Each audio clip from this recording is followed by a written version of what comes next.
Bonjour et bienvenue sur la chaîne Famille Astro. Aujourd'hui nous allons traiter d'un nouveau sujet, à savoir l'horizon via le logiciel Prism version 11.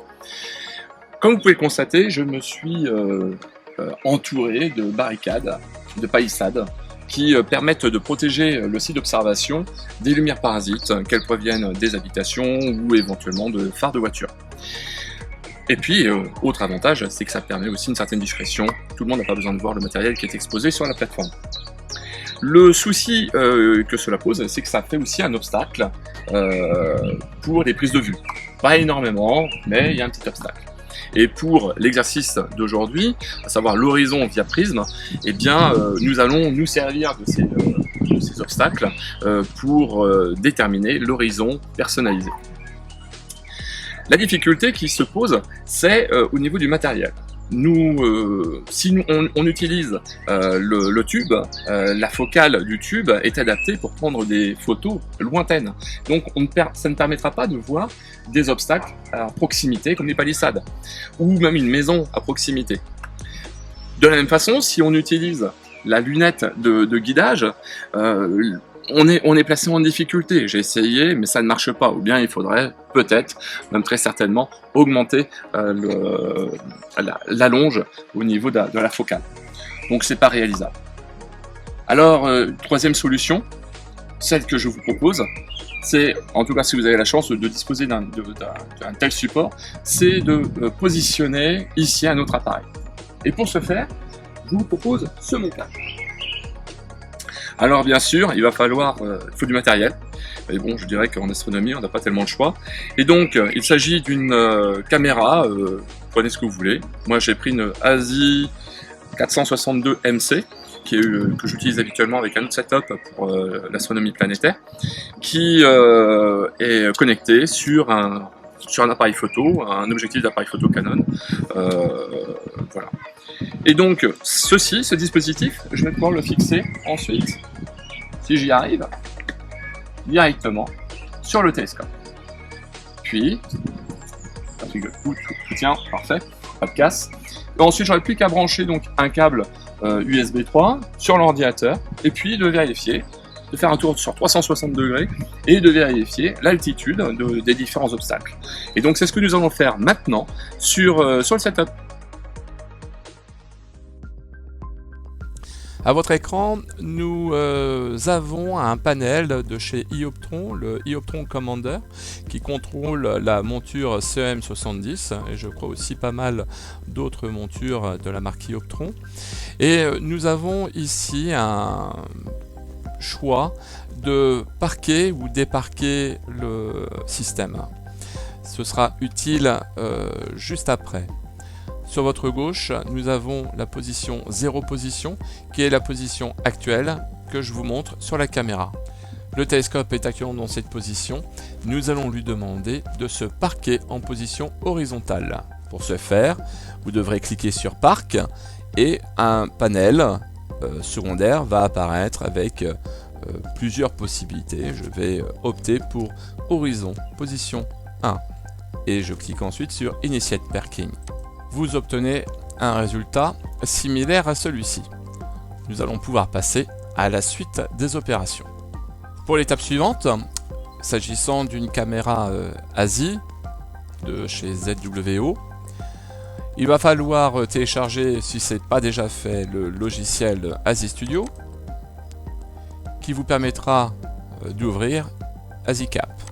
Sur le logiciel ASICAP, vous verrez en haut à droite un petit panel vous proposant donc les caméras connectées à votre ordinateur. Vous pouvez observer une ZWO ASI 183 GT qui est une caméra à roue à filtre noir et blanc utilisée en caméra principale.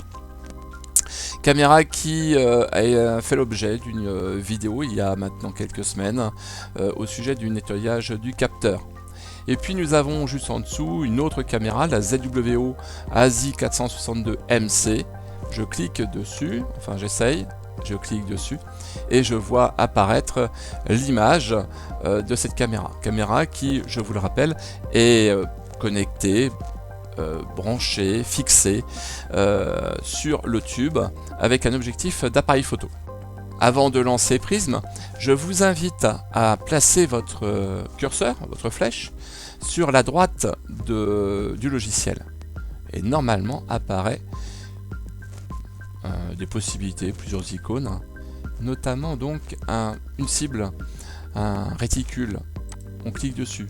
Ça va nous servir juste après pour avoir un pointage très précis. J'ai cliqué sur l'icône de Prism 11. Je connecte mon setup.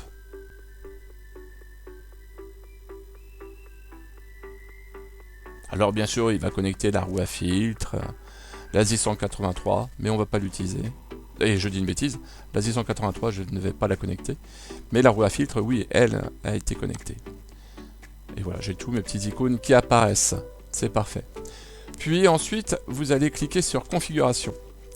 Puis, vous descendez dans le menu et vous allez sur Gestion d'horizon. Oups. Bon, c'est pas grave, c'est passé. On continue. Il va falloir cliquer sur Effacer profil. Donc là, il me demande si je suis sûr. Oui, bien sûr, je suis sûr. Et là, on a tout enlevé et on va pouvoir attaquer. Pour faire l'horizon, il va falloir placer votre setup de la manière suivante. Là, il est parqué en position horizontale. Ça va me permettre d'utiliser l'axe de déclinaison pour déterminer l'altitude ou le nombre de degrés sur le plan vertical de mes différents obstacles. Donc la première des choses à faire, ce sera donc de déparquer le télescope. Unpark. Il est déparqué. Et puis de prendre les premières mesures. Alors, pour ce faire, je vais regarder mon télescope et voir un peu comment il agit quand je joue sur l'axe de déclinaison. Logiquement, eh bien, vous voyez, je pensais monter, mais finalement non, je descends. Donc c'est dans l'autre sens. Donc je vais monter jusqu'à obtenir le ciel bleu ou peut-être la cheminée de mon voisin. Alors la fenêtre de mon voisin,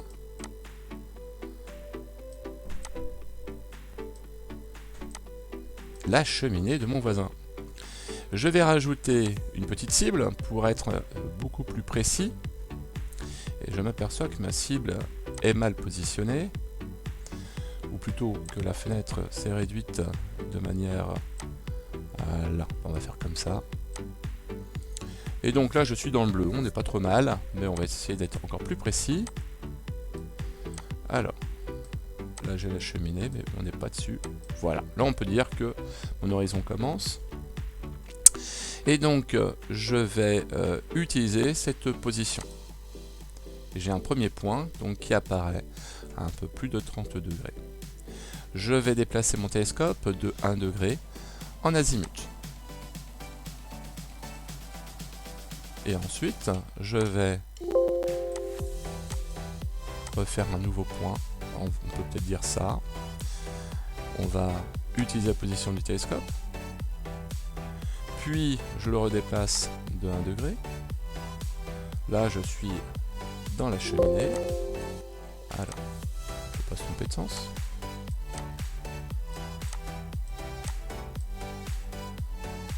Allez, disons que c'est ça. J'utilise la position. Je déplace à nouveau de 1 degré. Alors, on va dire ça. J'utilise la position. À nouveau de 1 degré. On va retenir cette valeur.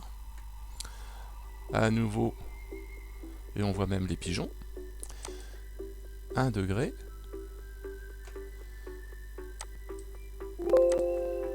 On utilise cette valeur. Bref, et on fait ça jusqu'à 180 degrés. À 180 degrés, je vous retrouve. À tout de suite. Je reprends pour quelques instants. Je viens de rencontrer une difficulté concernant le toit d'un voisin, plus exactement son Poujola. Il y a possibilité de cliquer sur différents points de la courbe et de les visualiser ici sur le menu déroulant. Donc une fois que c'est fait, vous pouvez même faire exactement l'inverse. On voit d'ailleurs qu'il reste toujours ce petit M qui est ici. On va le faire en direct. On voit que la donnée juste avant est de 20 degrés, la donnée qui suit est à 20 degrés et on a un 19 degrés qui forme le petit M. Eh bien on va le modifier. On va mettre 20 degrés et vous voyez le M a disparu. Donc là maintenant je vais reprendre mes mesures.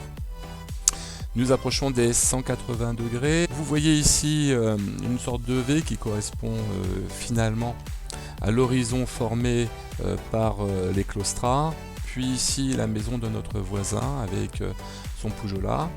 Et puis ici, très irrégulier, nous avons la végétation environnante qui se poursuit comme on le voit ici.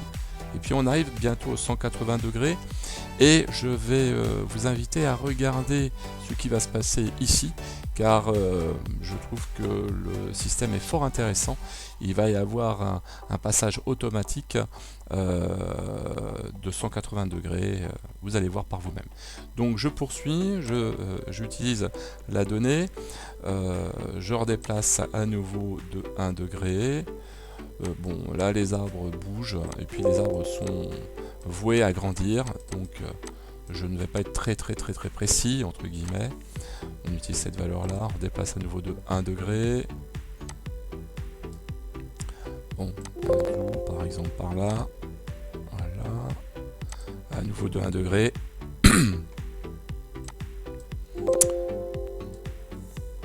Voilà. Et on est vraiment maintenant à la zone qui va nous intéresser. Voilà, validons par exemple ce point. Je redéplace de 1 degré.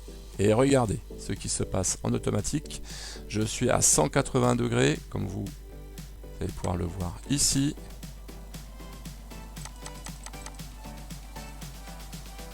En azimut 180 degrés. Et nous avons le télescope qui fait volte-face. On le voit d'ailleurs également sur ce panel. Et qui va reprendre, qui va se positionner de telle manière à reprendre la suite des mesures, mais dans l'autre hémisphère.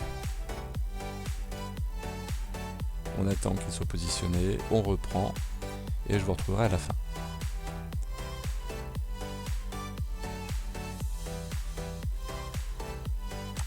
Glisser ça, on verra mieux.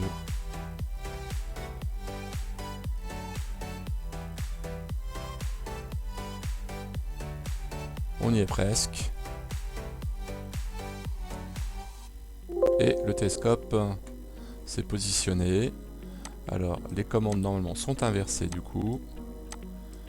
Je valide ce point. Je redéplace de 1 degré. Et puis je dirais on continue jusqu'à faire le tour des 360 degrés. Alors maintenant pour valider notre horizon, il faut bien évidemment que tous les points correspondent. Nous voyons que nous avons ici à l'azimut 0,1 degré, 25,4 degrés et ici 27,2. Ce que l'on va faire, c'est que nous allons rajouter manuellement un point à 360 degrés et on va lui mettre une valeur 27,2.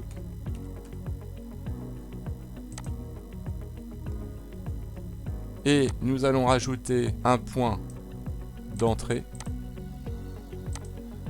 à 0 degré et ajouter 27,2.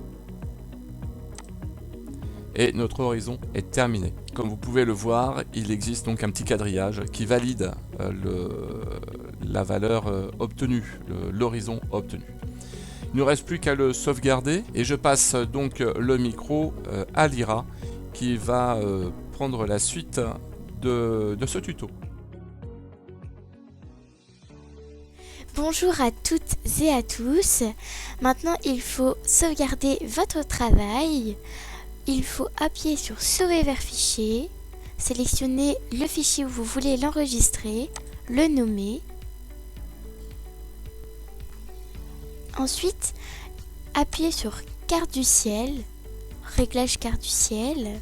Je vous invite à sélectionner horizon profil, définir et choisir le fichier que vous venez de télécharger précédemment. Et enfin, ouvrir. Et OK.